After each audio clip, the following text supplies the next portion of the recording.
এখানে বলা হয়েছে মান সমা, বলা হয়নি যে পুরো মাসের রমাদান। এখানে হতে পারে একটা, হতে পারে দুইটা, হতে পারে তিনটা চারটা রমজানের রোজাও হতে পারে, অথবা পুরো 30টাই হতে পারে।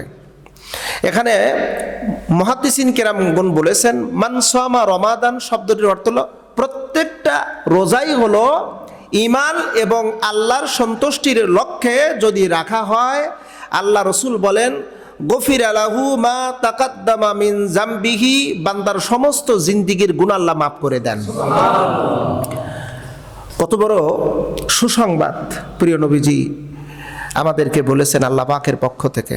তারপর আল্লাহ পাক আরো বলেছেন হাদিসের কুদসির মধ্যে যে আসসাউমু লি ওয়া আনা আজসি বিহি, রমজানের রোজা আমার জন্য, আর রোজার পুরস্কার আমি আল্লাহ নিজে দেব।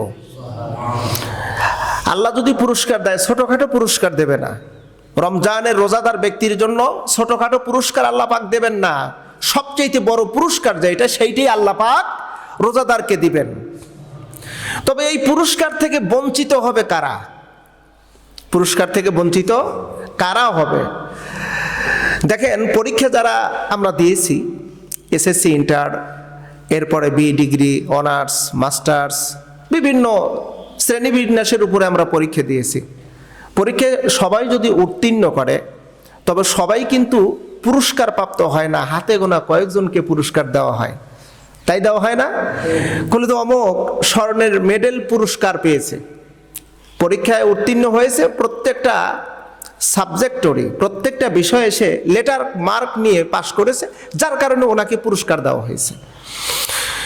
রমজানের সিয়াম অনেকেই আদায় করবে বটে, কিন্তু সবাই পুরস্কার পাবে না। আল্লাহ পাকের পক্ষ থেকে পুরস্কার পাবে না কারা কারা? এই ব্যাপারে কথা বলতে গেলে অনেক বিশাল বিস্তীর্ণ হবে। ওই বিষয়ে আমি কথা সারসংক্ষেপ কিছু বলি, কারণ কোরআনুল কারীম থেকে সূরা নূর থেকে ছোট্ট একটি আয়াতে কারিমা তেলাওয়াত করেছি, অত্র আয়াতের উপর কিছু কথা বলবো। প্রিয় বন্ধুরা, পুরস্কার প্রাপ্ত হবে না কারা? রমজানের সিয়াম সাধনা করার পরে অহেতুক কথাবার্তা বলেছে যারা, অহেতুক কথা। আল্লাহ পাক সুবহানাহু ওয়া তাআলা একটা কথা বলার একটা এরিয়া বলে দিয়েছেন, কিন্তু মানে কোন এরিয়া পর্যন্ত তুমি কথা বলতে পারবে, তোমার কথা বলার লিমিটেশন কতটুকু।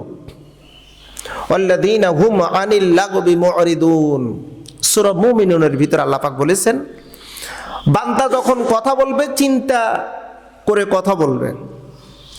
একটা কথাও যেন অমঙ্গলীয় কোনো কথা যেন না হয়, প্রত্যেকটা কথা হবে মঙ্গলময় কথা, প্রত্যেকটা কথা হবে কার্যকরী কথা, প্রত্যেকটা কথা হবে দেশ এবং জাতির কল্যাণের কথা, প্রত্যেকটা কথা হবে হৃদয়ের প্রশান্তি সৃষ্টি করার কথা। আল্লাযীনা হুম আনিল লাগবি মুরিদুন, অহেতুক কথা মুমিন বলবে না, আর অহেতুক কথা যারা বলবে তারা রোজার পুরস্কার থেকে বঞ্চিত হবে। এরপরে হলো যারা রোজা রেখে ঝগড়া ফাসাদ করবে। ঝগড়া ফাসাদ করে না কিছু সংখ্যক মানুষ? না বুঝেই ঝগড়া, না বুঝেই নিয়া তর্ক।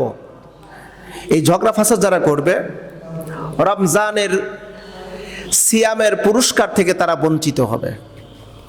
কারণ নবী করিম সাল্লাল্লাহু আলাইহি সাল্লাম বলেছেন যে তুমি রোজাদার, তোমার সামনে যদি কেউ অহেতুক কথা বলে বা রাগারাগি করে বা গালমন্দ করার চেষ্টা করে, তোমার সাথে মানে পায়ে পাড়ায় দিয়ে গোলমাল করার চেষ্টা করে, তখন তুমি বলবে আমি রোজাদার। এই কথাটা বলে তার কাছ থেকে এড়িয়ে চলে আসো, তার কাছ থেকে সরে আসো। কত সুন্দর পরামর্শ দিয়েছেন, সুবহানাল্লাহ, অনেক গুরুত্বপূর্ণ পরামর্শ দিয়েছেন। তার মানে হলো রোজা অবস্থায়, রোজাটা হলো আমাদের জন্য মৌলিক একটা শিক্ষা, মৌলিক একটা শিক্ষানু বিষয়। রোজা অবস্থায় যেমন অহেতুক কথা বলা যাবে না, রোজা অবস্থায় যেমন ঝগড়া বিবাদ করা যাবে না, রোজা অবস্থায় যেমন গীবত সমালোচনা করা যাবে না, হিংসা করা যাবে না, অহংকার করা যাবে না, লোভ করা যাবে না, কৃপণতা রাখা যাবে না, ঠিক তদ্রূপ ভাবে রমজানের পরেও এই সমস্ত কাজ মুমিন করবে না। কথা কি বোঝা যাচ্ছে? এই রমজান কিন্তু শুধু একটা মাসের জন্য নয়, রমজান এসেছে 12টা মাস, অর্থাৎ নেক্সট 11টা মাসের শিক্ষা। এটাকে আমাকে আপনাকে ধরে বাস্তবে রূপরেখায় পরিণত করতে হবে। রোজা রেখে যদি কোনো ব্যক্তি রাগারাগি করে তার রোজা হবে না, পরিষ্কার কথা। অহেতুক যদি রাগারাগি করে তার রোজা হবে না।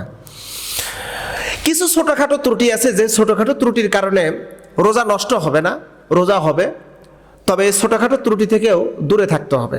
বিশেষ বিশেষ কিছু ত্রুটি যেগুলো আমরা সকলেই জানি, যেমন মনের ভুলে কোনো কিছু খাওয়া। মনের ভুলে যে আমি রোজাদার কিন্তু আমি ভুলে গেছি খাবার খাচ্ছি, হঠাৎ করে আমার মনে হলো হাই আফসোস, আমি তো রোজা রেখেছি, আমি না খাবার খাচ্ছি, সঙ্গে সঙ্গে খাবার বন্ধ করে দিলে আল্লাহটা মাফ করে দিবে, রোজা ভঙ্গ হবে না, রোজা নষ্ট হবে না। সুবহানাল্লাহ বলবেন না? ভুলে কোনো কিছু পান করলে, অজু করতে গিয়ে একসময় তো আমাদের অভ্যাস, অজু করতে গিয়ে দেখা যায় যে শেষে একটু পানি নিয়ে মুখের ভিতর যা মুখের ভিতর আসছে খেয়ে ফেলি, এরকম হয় না? রমজান মাসের পূর্বে কিন্তু এরকম আমরা করেছি। এরকম ধর হঠাৎ করে অজু করতে গিয়ে দেখো মুখের ভিতর পানি নিছি, ভুলে গেছি যে আমি একজন রোজাদার, পানি খেয়ে ফেলছি, তাহলে কি রোজা নষ্ট হবে? রাসূল বলছেন না, রোজা নষ্ট হবে না, কারণ তোমাকে ভুলিয়ে দেওয়া হয়েছে। শরীরে ইনজেকশন মানে পেইন কিলার, ব্যথা নিরাময় করার আপনি যদি ইনজেকশন ব্যবহার করেন, সেক্ষেত্রে আপনার রোজা নষ্ট হবে না। তবে যদি উত্তম হলো সেহরির পূর্বে অথবা ইফতারির পরে যদি ইনজেকশন দেওয়া যদি সম্ভবপর হয় তাহলে দেওয়াটা উত্তম হবে। আবার যে ইনজেকশনের মাধ্যমে মানে ভিটামিন জাতীয়, শরীরের শর্করা জাতীয় খাদ্য বা পুষ্টি জাতীয় খাদ্য দেওয়া হচ্ছে ইনজেকশনের মাধ্যমে, ওটা জায়েজ নেই, হারাম। এরকম অসংখ্য কিছু ছোটখাটো ত্রুটি আছে যেগুলোর মাধ্যমে রোজা নষ্ট হয় না। প্রিয় বন্ধুরা, আসুন, রমজানের শিক্ষাটা শুধু রমজান মাসের জন্যই নয়, রমজানের শিক্ষা হলো 12টা মাসের জন্য।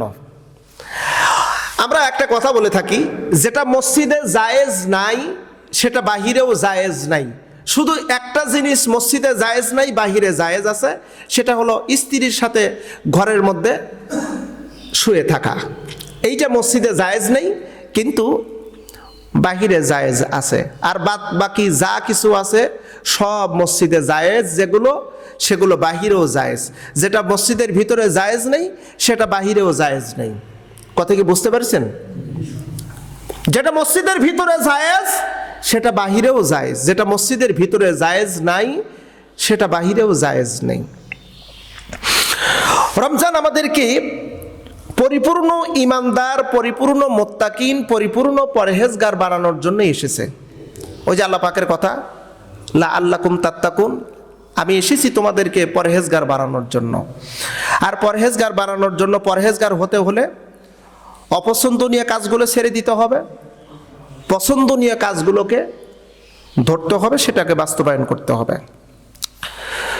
আচ্ছা, রোজা রেখে আমরা যতটুকু জানি আল্লাহ সুবহানাহু ওয়া তাআলা নিষেধাজ্ঞা করেছেন